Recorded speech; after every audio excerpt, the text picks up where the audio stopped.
Most solar panels are made of silicon, which is the main component in natural beach sand. Silicon is abundantly available, making it the second most available element on Earth after oxygen. It's out of the quarry and into the fire. The first stage is to get the silicon out of the rocks, and that's done in this enormous furnace. Temperatures reach over 2000 degrees Celsius. This is unbelievably hot and also quite dangerous. Silicon is used to make everything from window glass to the processes in your home computer. And without it, a solar panel just wouldn't work. The purified silicon is melted and formed into ingots, which serve as the raw material for solar wafers. These ingots are produced using either the Czochralski process or the float zone method.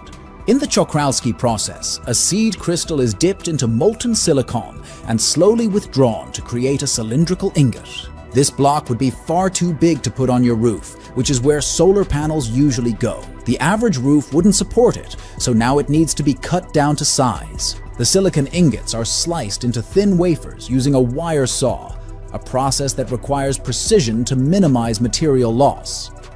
These wafers, typically less than 200 micrometers thick, undergo surface treatment to remove any remaining impurities and defects.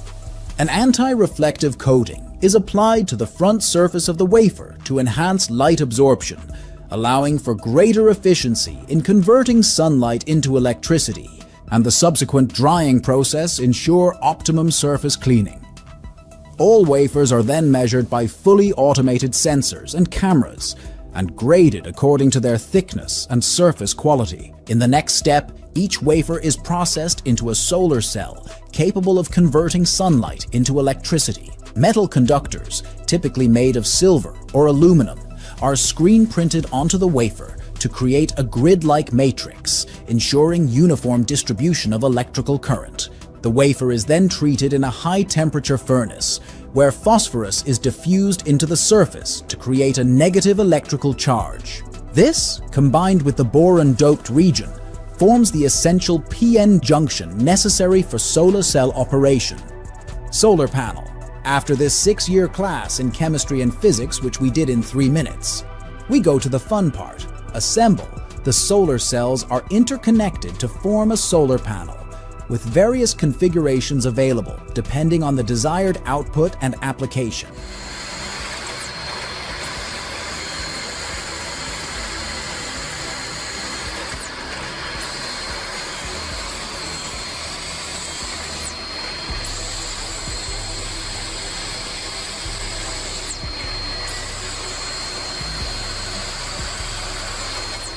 The cells are typically soldered together using conductive adhesives or laser welding, creating a series or parallel connection.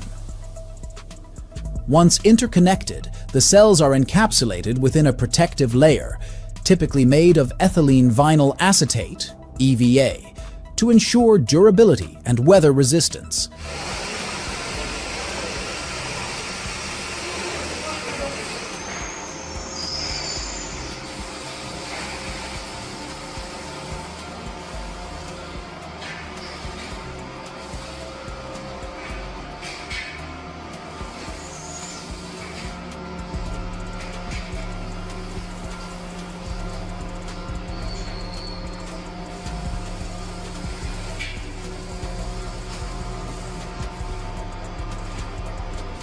A junction box containing diodes and connectors is attached to facilitate electrical connections and output. I know that was an entire college diploma. Relax. Here is the fun part now. All completed modules undergo a rigorous series of tests to ensure their durability and reliability. Beginning with an infrared camera screening, the initial test meticulously examines the modules for any micro cracks at the cell level, ensuring structural integrity from the outset.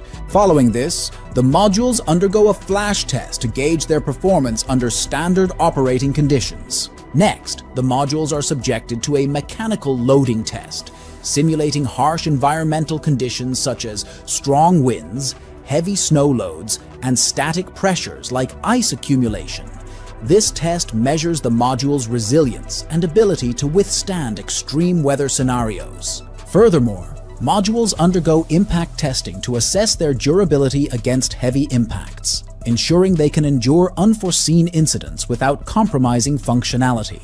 Innovatively, proprietary tests such as the highly accelerated stress test are employed to understand how materials and components evolve over time, providing invaluable insights into long-term performance. Additionally, infrared testing is conducted to analyze the module's temperature during operation under direct sunlight, ensuring optimal thermal management. Finally, modules are subjected to 8 distinct testing chambers to evaluate their behavior under heavy humidity, intense UV exposure, and various harsh weather conditions, including heat waves and hailstorms. Once testing and quality control are completed, packaging materials are carefully selected to provide adequate protection during transportation and storage. Solar panels are typically shipped in pallets or containers, with appropriate labeling and documentation to facilitate handling and installation. Having the knowledge on commercial panel helps this next step of your pursuit interesting. Building a DIY solar panel can be an exciting project, and with a great outline, the steps become easy.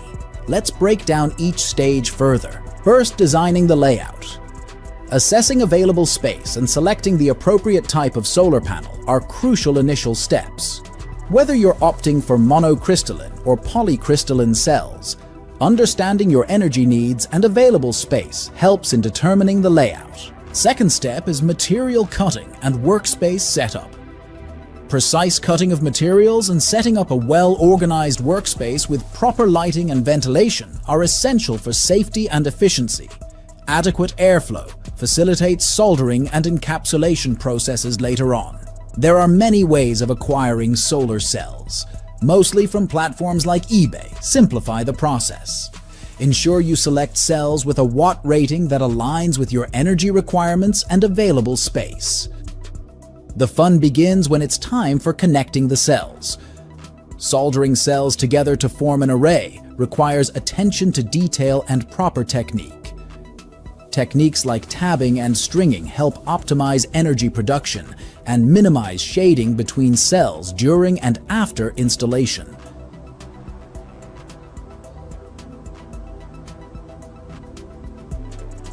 Once all is done, encapsulation, which is protecting the solar cells from environmental elements, is crucial for longevity and performance. Affixing cells to a backing material and sealing panel edges with waterproofing materials like silicone shield against moisture ingress and enhanced durability. Proper wiring is essential for ensuring the efficient flow of electricity generated by your solar panel. This involves connecting the solar cells in series or parallel configurations, depending on your desired voltage and current output.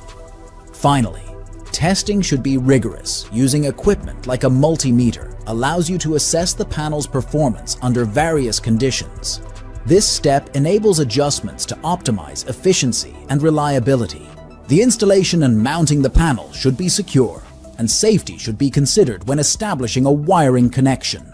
Once your DIY solar panel is ready, follow the wiring connections we discussed earlier to connect it to the battery bank and inverter. After making the connections, conduct thorough system testing to verify that everything is functioning as expected. This includes checking the charging process, inverter operation, and overall system performance. Finally, establish a routine for monitoring and maintaining your solar power system to ensure long-term reliability and efficiency. Regularly check battery levels, inspect wiring connections, and perform any necessary maintenance tasks. Throughout the process, detailed instructions and careful attention to each step will help you create a functional and reliable solar panel array.